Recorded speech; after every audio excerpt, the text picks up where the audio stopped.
Horror कहानियां थी। चुड़ैल पार्ट 1। ऊंची ऊंची पहाड़ियों और घने जंगल से घिरा हुआ भैरवगढ़ गांव काली पहाड़ी के ठीक पीछे था। काली पहाड़ी यानी मौत का घर। भैरवगढ़ गांव तक पहुंचने का रास्ता बेहद दुर्गम था। लगभग 24 घंटे घने तूफान और तेज हवाओं की वजह से वहां के वीराने माहौल की कहानियां लोगों के दिलों को दहला देती थी। ऐसे बहुत कम लोग थे जो भैरवगढ़ गांव तक जाने की हिम्मत करते थे। लोगों का कहना था कि इस गांव के आसपास बुरी आत्माओं का साया मंडराता है। गांव के रहने वाले लोगों ने वैसे तो अपनी आंखों से किसी बुरी आत्मा या साये को नहीं देखा था, लेकिन गांव का बच्चा बच्चा इस बात को महसूस कर सकता था कि गांव के ऊपर कोई तो खौफनाक साया मंडरा रहा है। और उसकी वजह ये थी कि उस गांव में जैसे ही कोई लड़का 18 साल का होता, उसके 18वें जन्मदिन की रात ठीक 12 बजे अकस्मात उसकी मौत हो जाती। हर बार ये मौतें बड़े ही रहस्यमयी ढंग से होती और इस बार सरपंच सुमेर के बेटे को 18 साल होने में अब बस 15 दिन बाकी थे। अजी सुनते हैं, हमारा बेटा भी कुछ दिन बाद 18 साल का हो जाएगा। कहीं वो डायन उसे भी खा गई तो। कैसी बातें कर रही हो? जब वो इस गांव में ही नहीं है तो कोई भी डायन या बुरा साया उसका कैसे कुछ बिगाड़ सकता है? उसे कुछ नहीं होगा। हाँ जानती हूँ, आपने उसे पढ़ाई के बहाने इस गांव से बाहर निकाल शहर भेज दिया है, लेकिन ये भी तो सच है ना कि वो बार बार यहाँ आने की जिद करता रहता है। वो चाहे कितनी भी जिद कर ले जानकी, पर मैं उसे इस गांव में कभी वापस नहीं आने दूंगा। मैं नहीं चाहता कि गांव के दूसरे लड़कों की तरह मेरे बेटे की भी अजीबोगरीब ढंग से मौत हो जाए। कभी कभी तो लगता है कि हम सब गांव वालों को हिम्मत करके अपने गांव को इस बुरी आत्मा से छुड़वा लेना चाहिए। लेकिन कौन जानता है आखिर वो खतरनाक साया किसका है? वो काली आत्मा कौन है जो रातों रात हमारे गांव के लड़कों को निगल जाती है?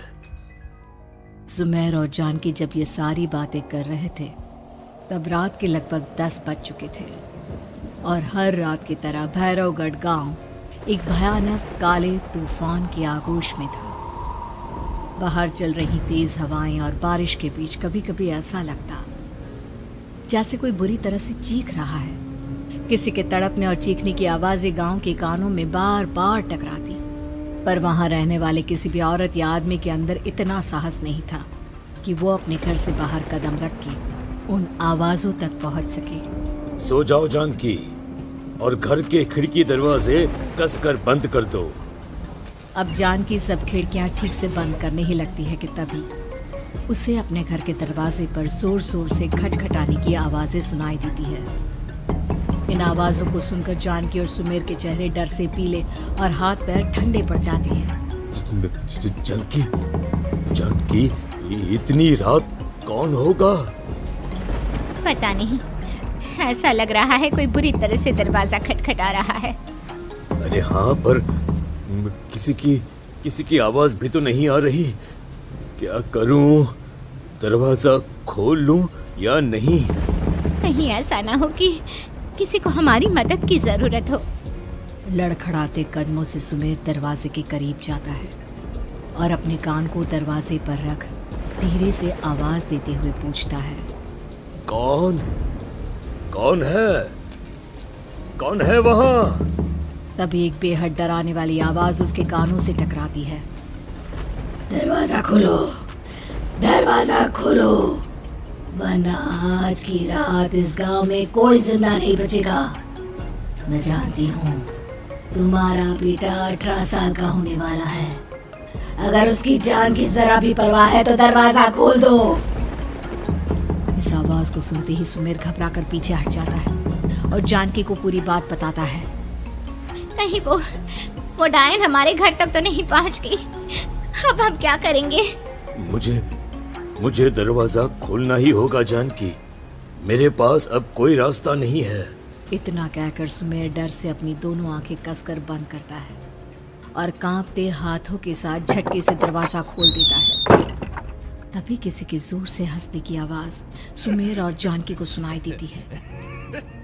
उस आवाज को सुन दोनों दरवाजे की तरफ देखते हैं और सामने अपने बेटे राहुल को खड़ा देख दंग रह जाते हैं। राहुल के हाथ में उसका मोबाइल होता है जिसमें से वो आवाज बज रही थी। ये क्या मजाक है? और तू यहाँ, तुझे मना किया था ना गांव में आने को, समझ में नहीं आता क्या? 18 साल का होने वाला है तू। माँ, आप लोग भी पता नहीं किन अंधविश्वास भरी बातों पर भरोसा करते हैं। क्या मैं अपने घर नहीं आ सकता? आप लोगों से नहीं मिल सकता?